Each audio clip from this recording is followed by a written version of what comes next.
I thought I'd go through the major issues that everybody talks about, the problems with California, and there are many problems with California. Yeah, I've definitely noticed over the last several years that the homelessness is getting worse.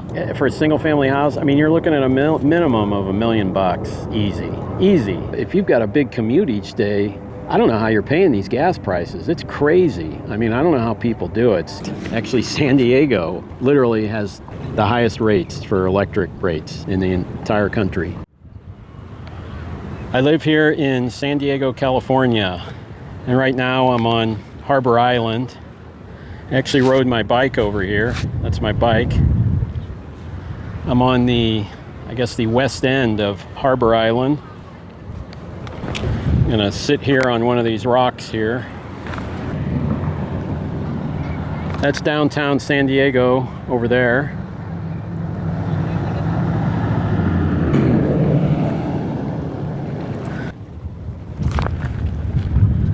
And that's Point Loma over there. And the Pacific Ocean is beyond that.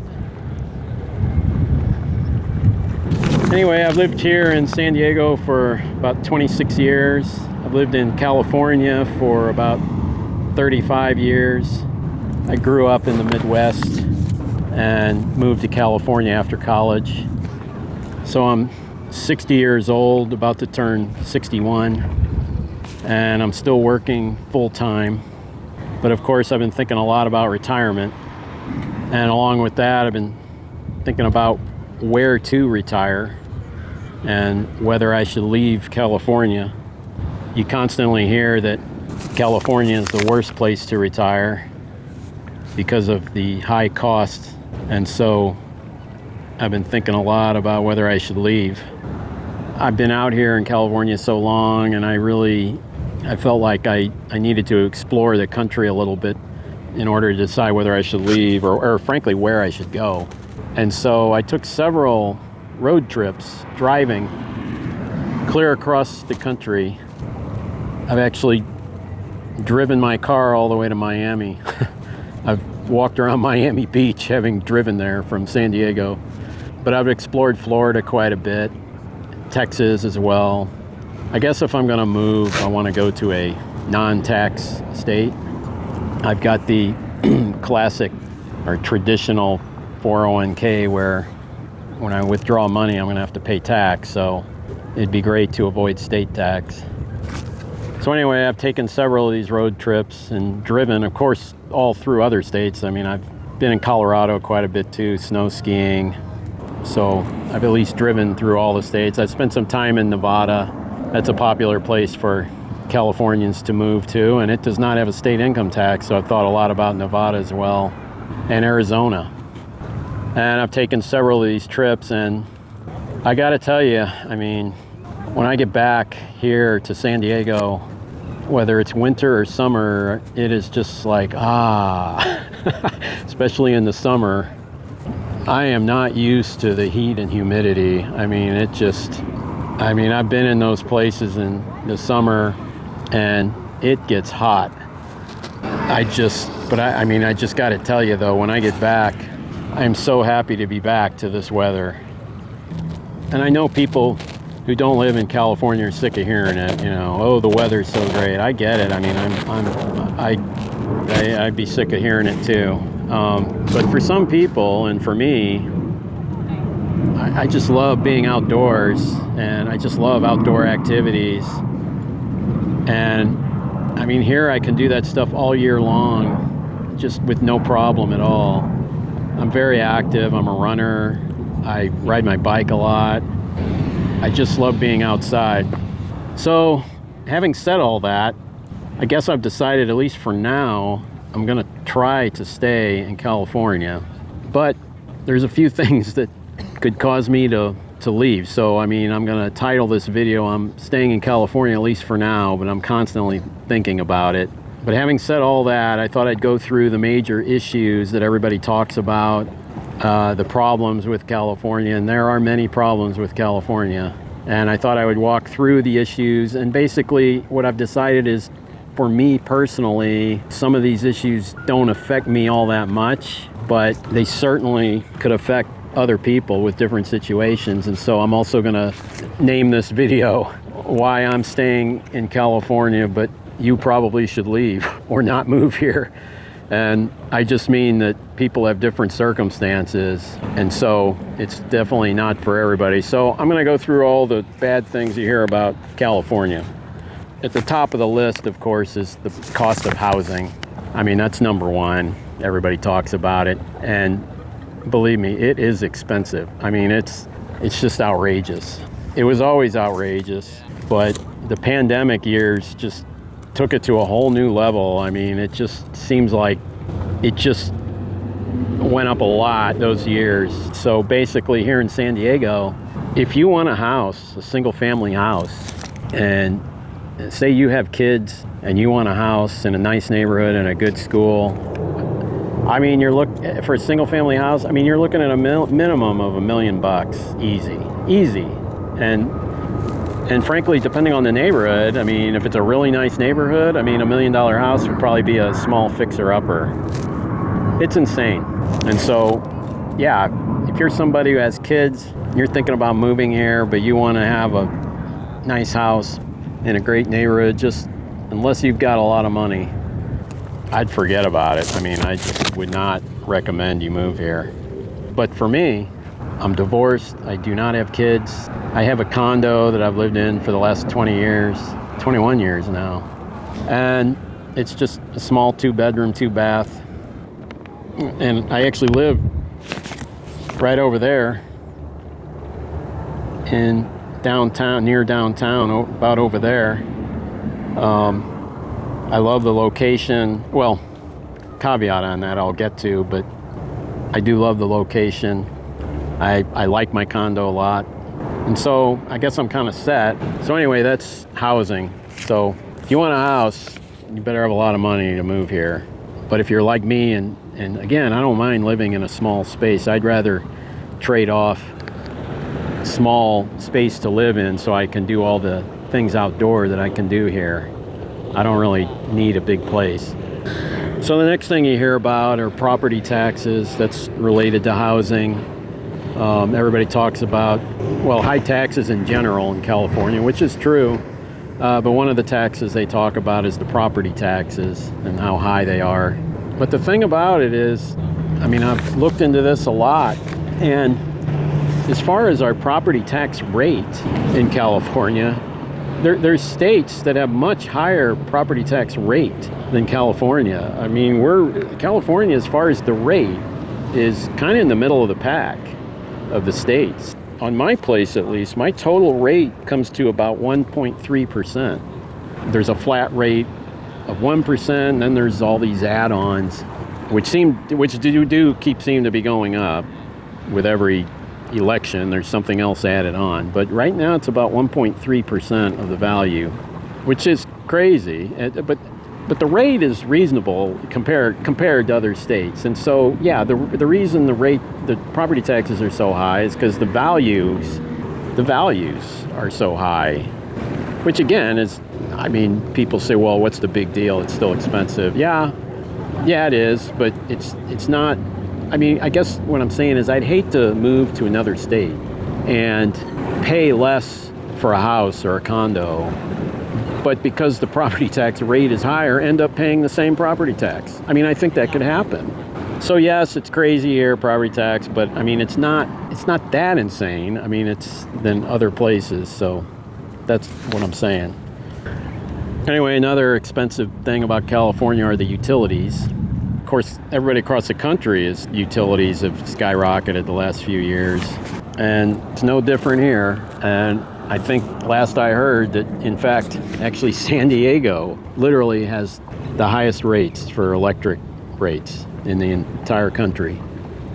And so that's bad. But there again, I rarely use air conditioning and heating. This last winter, I think I turned my heat on maybe 2 times. If you live near the coast, like I do, it's just such mild weather that it's just, you don't really even need heat, and air conditioning, I don't use that much either. I may turn it on maybe in August, September, maybe October, once in a while on really hot days, but otherwise I just don't even use it. So my electric bill is typically always about the same, right? Anywhere from $80 to $100 a month, or recently. I mean, it used to be half that, but because of the rates have skyrocketed, I'm up now paying roughly $80 or $100 a month for utilities. I mean, I think that's outrageously high given that I barely use it. So I've talked to a lot of people that have houses in other states, and in the summer, I mean, they're paying like a few $100s a month for the air conditioning. Now, I would just probably get a small condo, but I mean, I would still hate to move somewhere and think, oh, I'm going to save so much money, but yet I'm paying a couple of hundred, if my electric bill doubles. I just think you got to think about that kind of thing. So that's another thing that, yeah, the utilities are outrageous, but for me personally, living close to the coast in Southern California, I just don't use a lot of utilities or electric. Another problem with California is the price of gas, which is just insane. It's crazy. Especially now, we got this Iran war thing going on, and all the gas is up really high. I think the national average is like $4.50 a gallon or something. I paid $6.10 for gas a couple weeks ago. So it's crazy. It's usually $1.50 to $2 higher than all the other, most other states. Arizona and Nevada tend to be only about $1 less. I think a lot of states right now are right around $4 a gallon. And so here we're paying $6 a gallon, maybe even more. There's a station right near where I live that I think is $6.90. Maybe $7 a gallon, but I never go there. It's notoriously just higher than everywhere else. I can find gas here right now at about $6.10 a gallon. So that's crazy. But there again, me personally, I work at home, I work remote. I hardly ever drive anywhere. In fact, a couple weeks ago, I had to have my car jump started because I didn't use it for 5 weeks. I didn't realize it had been that long, but I didn't use my car. I looked back and counted it, and it was over 5 weeks I didn't use my car, and I went and tried to go somewhere, and it had a dead battery, and I had to have it jump started. And I said I bought gas a couple weeks ago for $6.10 a gallon. That was the second time I bought gas this year, and it's May. So that's another thing I love about my situation. Like I said, I live right over there, near downtown, and so I can walk and ride my bike to so many places, and I've gotten in the habit of the grocery store. I go running, and then I stop at the grocery store and walk home with a bag in each hand. So yeah, the gas sucks. It's just ridiculous, but for me personally, I just don't drive a lot. But yeah, if you're somebody who has a long commute, I don't know how you do it. I don't know how people do it. If you want a house and a nice neighborhood and all that, and you're gonna have to move way out in the suburbs, and if you've got a big commute each day, I don't know how you're paying these gas prices. It's crazy. I mean, I don't know how people do it. So I totally agree. It's insane. And so related to gas, of course, is the traffic. People are constantly talking about California traffic. I mean, you really hear most of that in Los Angeles. But yeah, we have some bad traffic. And so, again, if you're going to plan to live way out somewhere and have a long commute, you're going to really struggle with the traffic. But for me, like I said, I work at home. I work remote. So I don't drive. I just said I didn't use my car for 5 weeks. So the traffic just isn't a big deal for me. So the next thing you constantly hear about is, I'll put them together, homelessness and crime. And this is something that I'm watching pretty closely because, like I said, I live near downtown. And so, yeah, I've definitely noticed over the last several years that the homelessness is getting worse. And yeah, I don't like it. And also crime to a certain extent, although I haven't, a few years ago we did have the people walk. In fact, the Rite Aid by me did close down, and yeah, they were having, the people would walk in and just grab something and walk right out. The retail theft. That seems to have calmed down a little. I haven't heard about that in a while, but about a year ago, 2 years ago, yeah, I mean, I watched it. I was in the Rite Aid, and sure enough, some guy walks in and goes to the refrigerator part and grabs beer and just walked right out. I mean, and just everybody's just standing there watching this guy just walk right out. And unfortunately, that Rite Aid closed. So I'm watching that kind of thing very closely. That is something that could cause me to leave. Kind of keeping an eye on that type of thing. Crime is a big one. So the last thing I'll talk about are the state income taxes, the California state income tax. Of course, everybody hears a lot about that. And again, it is insane. And that's another thing. That's kind of the top of my list is another thing I'm watching closely and concerned about. I think I said earlier in this video that if I do leave California, I want to go to a no-tax state, because in retirement withdrawals, I have the traditional 401k, so I have to pay tax on all that. So it'd be nice to not have to pay state tax as I make withdrawals. So yeah, the state tax is something I'm watching pretty closely that could eventually cause me to leave. But again, on the state income tax, people talk about it all the time and how bad California is, and everybody throws around the number 13% or 12.5% or whatever it is. And yeah, that kind of state tax rate of 12 or 13%, whatever it is. Actually, I know I have it written down. It's 12.3%, the top bracket. But that's on income, and I'm not saying it's good. I mean, I think that's crazy. But for me personally, I mean, that's on income over like $750,000 a year, and I don't make that. I mean, I don't make that. So while I disagree with it, it doesn't affect me. So the tax bracket in California that affects most people is the 9.3% tax bracket, which is for incomes of about $72,000 a year up to about $370,000 a year. So I think a lot of people fall in there. Yeah, it sucks. I mean, I'm not happy about it, and that's definitely one of the things that may eventually cause me to leave. Pulling out money from the 401k and having to pay that's not going to be fun. But for now, I'm trying to manage it as best I can. I mean, I'm not making any withdrawals. Like I said, I'm still working. It's not great, but I guess all things considered, it does affect me. But right now, for the outdoor activity, weather, and everything, I guess I'm willing to pay that, at least for now. So anyway, those are the reasons I'm staying in California, at least for now. Something I didn't even mention, I mean, so yeah, I mean, I'm considering staying for retirement. And I forgot to mention this earlier, but people say, oh, it's the worst state to retire in. And it is because of it can be for all the costs. But the other thing I'm hearing a lot with retirement is you have more free time and you want to, be active.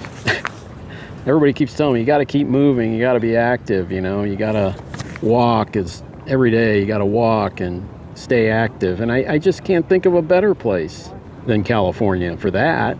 So yeah, it's the worst state for retirement in terms of cost, but man, I think it's like the best state in terms of health for retirement, as far as staying active, getting outside all year round.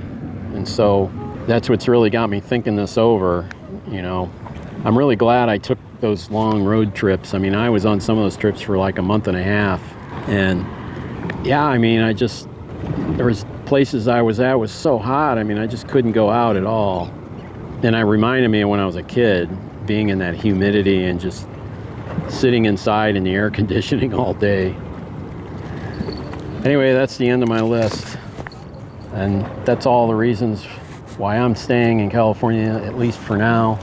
But depending on your situation, you should probably leave or not move here.